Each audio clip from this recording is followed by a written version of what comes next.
केशवपुर गांव में अधिकतर लोग खेती करने वाले ही थे। पूरे गांव में सिर्फ दो ही कुएं थे जिनसे लोगों को पानी मिलता था। कुछ समय बाद गांव का एक कुआं पूरी तरह सूख गया।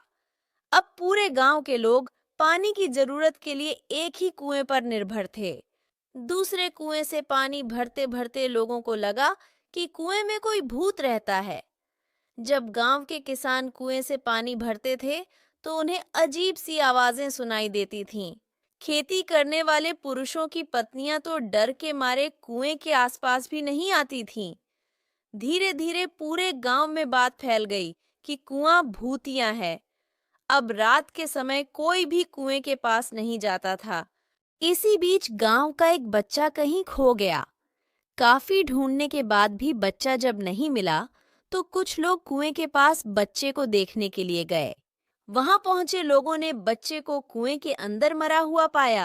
अब एक तो कुएं का पानी खराब हो गया और दूसरा बच्चा कैसे मरा, इसको लेकर गांव के सभी किसान परेशान हो गए थे। सबने एक दिन मिलकर नया कुआं खोदने की सोची। कुछ ही दिनों में कुआं सबने खोद लिया और उसमें पानी भी आने लगा। अब पूरे गांव के लोग नए कुएं से ही पानी भरते थे और भूतिया कुएं की तरफ जाना सबने बंद कर दिया था।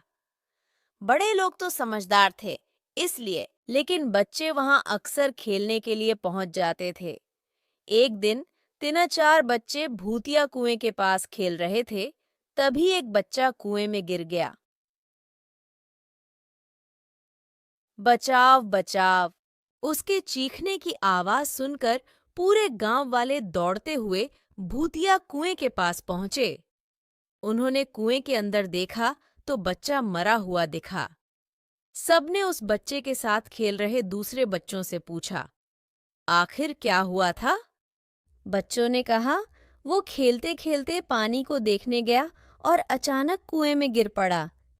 इस हादसे के बाद गांव वालों ने तुरंत एक तांत्रिक को जाकर कुएं के पास बुलाया। वहां पहुंचकर तांत्रिक ने बहुत सारे मंत्र पढ़े, जिसे सुनकर भूत सबके सामने आ गया। तांत्रिक ने अपनी विद्या का इस्तेमाल करके उस कुएं को छोड़कर जाने के लिए कहा।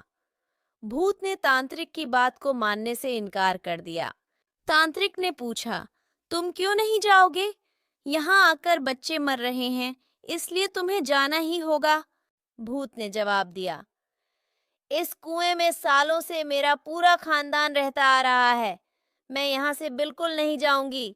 इतना कहकर भूत कुएं के अंदर चला गया। अब तांत्रिक ने गांव के लोगों से कहा, इस कुएं के मुंह को ढक दो, ऐसा करने से किसी तरह के हादसे नहीं होंगे। ये सुनते ही गांव के मुखिया ने तुरंत काम शुरू करवा दिया। दूसरे दिन कुएं के मुंह पर जाली डालकर पूरी तरह से रेत और सीमेंट से पक्का ढक्कन बना दिया गया और उसे ढक दिया गया। अब सारे गांव वाले खुशी खुशी रहने लगे। उस दिन के बाद से गांव में ऐसी किसी तरह की घटना नहीं हुई और भूतिया कुएं के डर से लोग मुक्त हो गए। कहानी से सीख, किसी भी परेशानी में हार नहीं माननी चाहिए। किसी न किसी तरीके से उस परेशानी से बाहर निकला जा सकता है।